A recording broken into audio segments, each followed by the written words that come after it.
கிறிஸ்துவுக்குள் பிரியமுள்ள சகோதர சகோதரிகளை, பலந்தரும் தேவன் எபிசோட் 1963 கர்த்தரை துதிக்கிறேன், மகிமைப்படுத்துகிறேன். இந்த நாளிலும் எரேமியா 36 அதிகாரம் 31வது வசனம், இதோ நாட்கள் வரும் என்று கர்த்தர் சொல்லுகிறார், அப்பொழுது இஸ்ரவேல் குடும்பத்தோடும் யூதா குடும்பத்தோடும் புது உடன்படிக்கை பண்ணுவேன். பழைய ஏற்பாட்டின் உடன்படிக்கைகள் ஒருவேளை நிறைவேற்றுவதற்காக இயேசு வந்தேன் என்று சொன்னாலும், நமக்கு புது உடன்படிக்கையை ஏற்படுத்த வல்லவராயிருக்கிறார்.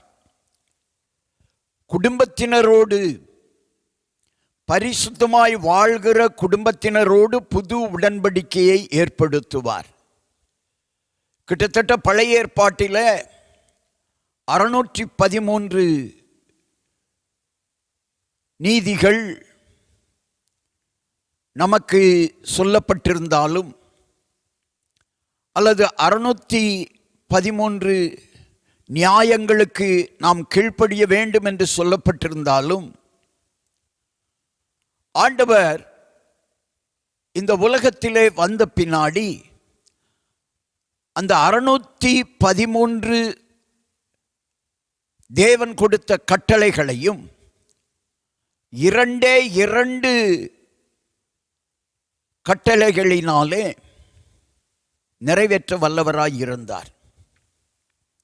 இயேசுவிடத்தில் அநேகர் போய் பரலோக ராஜ்யத்தை நாங்கள் நுழைவது எப்படி என்று கேட்ட பொழுதெல்லாம், அவர்களுக்கு அவர் போதித்த விதமும் அவர்கள் கடைப்பிடிக்க வேண்டிய நியாயங்களும் 2 தான் அதிகமாக வற்புறுத்தினார்.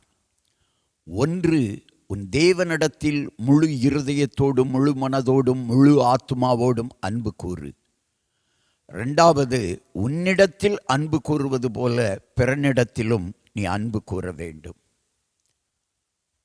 புது உடன்படிக்கை அவருடைய இரத்தத்தினாலும் அவருடைய சரீரத்தினாலும் நமக்கு ஏற்படுத்தப்பட்டது.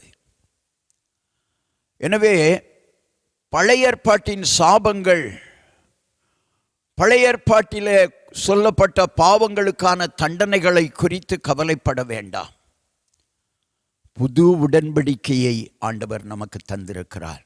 ஒருவேளை இன்றைக்கும் பாவம் செய்து கொண்டிருக்கிற மகனே, மகளே, உனக்காகத்தான் இந்த செய்தி. நீ தேவனிடத்தில் வா, உன் பாவங்களை மன்னிப்பார், உன் மீது அன்பு செலுத்துவார். உனக்காக புதிய உடன்படிக்கையை தேவன் வைத்திருக்கிறார். கண்களை மூடி ஜெபிக்கலாம். எங்களை நேசிக்கிற நல்ல தகப்பனே, புதிய உடன்படிக்கையை ஏற்படுத்தி பாவத்திலிருந்த ஜனங்களை, பாவத்திலிருந்த மனிதனை நீர் புதுப்பித்து ஒரு புது வாழ்வு தந்து வாழ வைக்கிறவராய் இருப்பதற்காக ஸ்தோத்திரம். பாவங்களை, சாபங்களை சிலுவை மரத்திலே சுமந்து அவற்றிலிருந்து விடுதலை தந்ததற்காய் ஸ்தோத்திரம். பாவிகள் மீது அன்பு செலுத்தி பாவிகளை ரட்சித்து பாவிகளுக்காகவே இரத்தம் சிந்தினீரே. இவையெல்லாம் பாவிகளை பரிசுத்தமாக்கி பரலோகத்திற்கு உகந்தவர்களாக அவர்களை மாற்ற உதவியாயிருப்பதற்காய் ஸ்தோத்திரம். புதிய உடன்படிக்கைக்காக நன்றி செலுத்துகிறோம். புதிய உடன்படிக்கையை பெற்றுக்கொள்ள, புதிய உடன்படிக்கையிலே நிலைத்து நிற்க கர்த்தர் உங்களை அழைக்கிறார். இயேசுவிடத்தில் வாருங்கள். புதிய உடன்படிக்கை உங்களுக்கு புதிய வாழ்க்கையை தரும். தொழிலிலே ஒரு புத்துணர்ச்சி, தொழிலிலே ஒரு புதிய வளர்ச்சியை கொண்டு வரும். இயேசுவின் நாமத்தில் ஜெபிக்கிறேன் பிதாவே, ஆமென்.